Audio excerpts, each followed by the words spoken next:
At so ayan, hi guys, welcome back at channel natin at ito na nga po yung mga raw panels at yung full summary para kay chapter 1180 at huwag na natin patagalin pa, simulan na natin yan. At dito nga yan magsisimula kay Imo Sama dahil dito ay mas close up na nga yung itsura ni Imu. At ito nga, kapansin-pansin nga raw dyan makikita ang dami mga may puro dots itong si Imo Sama dyan sa katawan niya. So hanggang dito raw yan sa baba, so mula dyan sa katawan niya makikita pati dun sa mga paa niya ay may mga dots nga rin na puti. At ito yung parang nakapaikot dyan banda sa may ibabangan ni Imo Sama sa kanyang mga binti ay buntot niya nga ata yan. At so now ay dito ay naglanding na itong si Imo Sama sa may western village nito ng bansa ng Elbaf. At ito nga biglang tanong ni Imo Sama yung mga higante, nasaan na raw yung hari nila? So ito sagot, itong si Doris at si Brogy, sabi nga nila dyan na teka lang, sino raw ba siya? So hindi nila kilala itong si Imu. But din maya napansin nga ni Imo Sama, ayun si Saint Summer at meron nga nakahawak sa kanya. At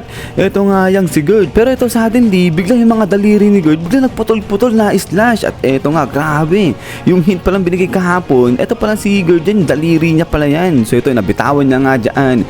Ito si Saint Summer. At ang may gawa niyan, ay itong si Imo Sama nga. So sabi nga rito, sa sobrang bilis ni Imo Sama sa paggamit niya ng kanyang spear, hindi na malayan ng lahat na nandiyan na ayun nga, pinagpuputol niya na itong daliri nga dyan ni Gerd. At ito nga sabi ni Imo Sama, ano raw ba ginagawa ni Gerd dyan kay Saint Summer? At din ito nga ngayon, nahulog na ito yung si Saint Summer at ayun, bam, laglag sa sahig.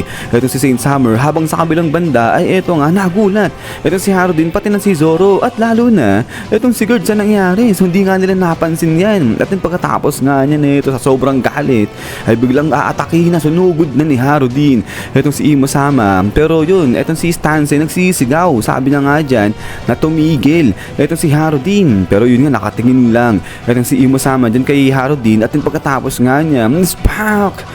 Dito, biglang sinipa naman ni Stansen. Itong si Haru din, papalayo dyan sa harapan ni Imo Sama. Sabi niya nga dyan, stay out of the way daw itong si Haru din. Pero eto nga, ay biglang naputol naman bigla dyan itong binti ni Stansen. Grabe, so ang lala ng mga nangyayari dito sa mga higante na to. So yun, so munti ka na Itong si Haru din, kung di nakialam dyan, itong si Stansen, sapul. Itong si Haru din dito sa pag-i-slash ni Imo Sama. Pero yun nga lang, ang kapalit, yung binti naman ni Stansen yung naputol nga dyan. At pagkatapos nga niya dito sa kabilang banda, dali-dali umatake kaagad itong si Zoro dyan kay Imo Sama. Pero yun ay bigla lang binilak ng ganung kadali ni Imo Sama itong atake nga ni Zoro. So katulad nga dun sa hint na binigay sa atin, umatake talaga itong si Zoro dyan kay Imo Sama. At pagkatapos nga niya ay ito nga ngayon, bigla naglabas ng maliit na apoy na itim itong si Imo Sama dyan sa kanyang palad. So yun, so parang naalerto rito itong si Zoro. At pagkatapos nga niya, spang!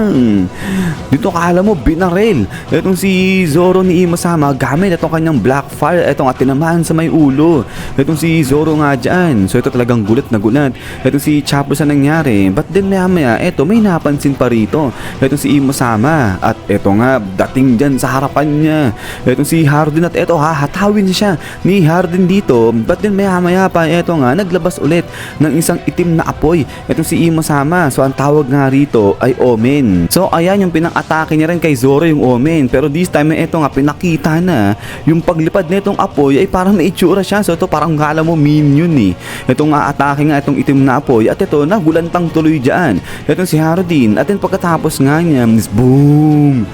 Grabe, sobrang lakas ng explosion dito kay Haru din sa pinasabog ni Imo Sama.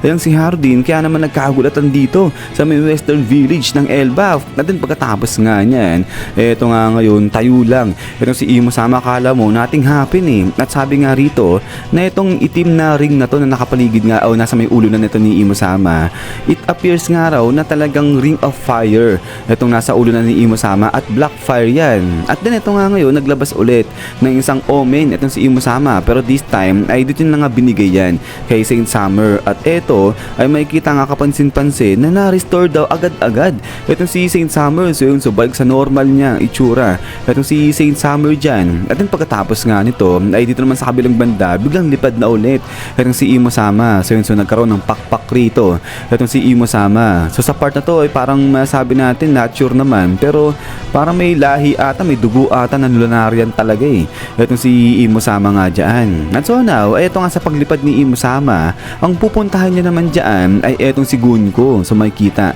etong si Gunko dyan natrap nga siya sa malaking bloke ng apoy na nga na to. At din suddenly, etong spear ngayon na hawak-hawak ni Imo-sama ay nag-transform yan into cannon. At eto nga, bigla na lang may lumabas nga dito, kala mo bala nung kanyon, pero itim na apoy nga rin yan. At eto nga, tinira ni Imo-sama etong block of ice na nga na to kung nasaan si Gunko. At din pagkatapos nga niya, boom! Grabe, sabog na naman dyan. Etong block of ice na nga na to, so grabe, nagpapasabog lang dito. Etong si Imo-sama, parang wala siyang pakialam sa mga nakapaligid nga dyan. Pero yun, parang nakapagtaka rito, parang di ko nakita na kinuha ni Imo-sama si Gunko. So ano yun, parang pinasabog lang ba ni Imo-sama yung si Gunko? But anyway, sa eto nga, habang lumilipad dyan, etong si Imo-sama ay biglang talon dito yan.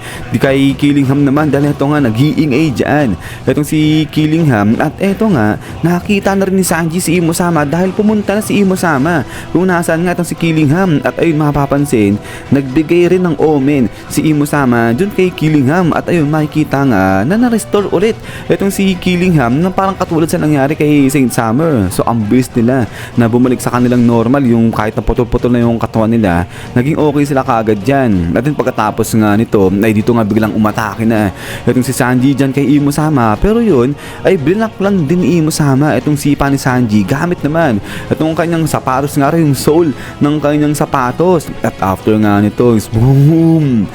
Dito hahataw na rin itong si Imo-sama, sisipahin niya itong si Sanji gamit itong kanyang itim na apoy. Pero ito ang makikita na sumalag kagad dyan itong si Sanji, naka defense mode kagad siya. But then pagkatapos nga nito is blagag.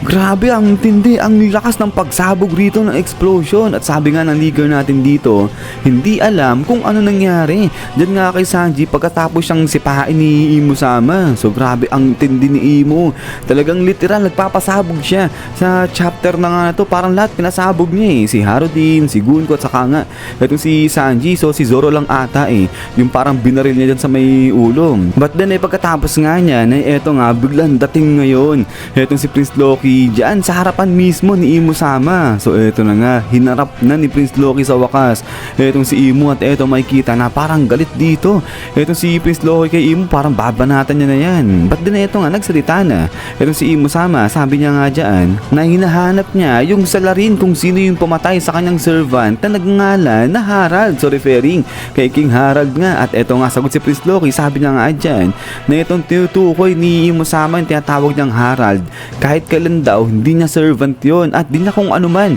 ay yung Harald na yan. At yung pangalan na yan, ang nagmamay-ari niyan ay yung kanyang ama na dating hari ng bansa nila na to na Elbaf. At ang pumatay nga raw sa kanyang amang hari ay walang iba kundi siya mismo, si Prince Loki. Sabi niya ganyan. At ito nga ngayon salita na si Imo-sama. Sabi niya nga dyan, kung wala lang daw sana etong si Prince Loki ay may iwasan sana, ma-avoid pa nila yung hardship na nangyayari dyan nga sa bansa ng Elbaf. Pero ito, sagot ulit etong si Prince Loki. Sabi niya nga dyan na makinig etong si Imo-sama, dahil dito sa bansa ng Elbaf, dito lang daw mag-i-stay, dyan lang daw mananatili etong si Prince Loki. At wag na wag raw yan kakalimutan nito ni Imo-sama. At then pagkatapos nga niyan, yan guys, hanggang dito lang ito mga raw panels natin at full summary para kay chapter 1180. So grabe, parang kala mo nagwala itong si Imo-sama sa chapter na nga to. Literal pinapasabog niya yung mga kalaban dyan pero ito nga sa wakas, hinarap na rin ni Prince Loki itong si Imo. Pero yun nga lang, sa kabilang banda pala, naalala ko, parang nahiwagaan ako dito kay Imo-sama, parang pinasabog niya lang ba talaga yung si Gunko? Parang di niya kinuha kasi hindi ko nakita na parang dinampot ni Imo-sama yung si Gunko. But anyways nga guys, ay ulit ay maraming salamat sa panonood dito kay full summary natin. At paglubas na yung si full chapter na to ay ipepresent ko na lang kagad sa inyo guys, kasi medyo malabo pa rito sa raw panels natin. So and so ulit ay maraming salamat sa walang sabag support sa channel natin. So hintay lang para nga sa full chapter nito. So and so lagi mag-ingat, God bless niyo lahat at kita-kits tayo ulit.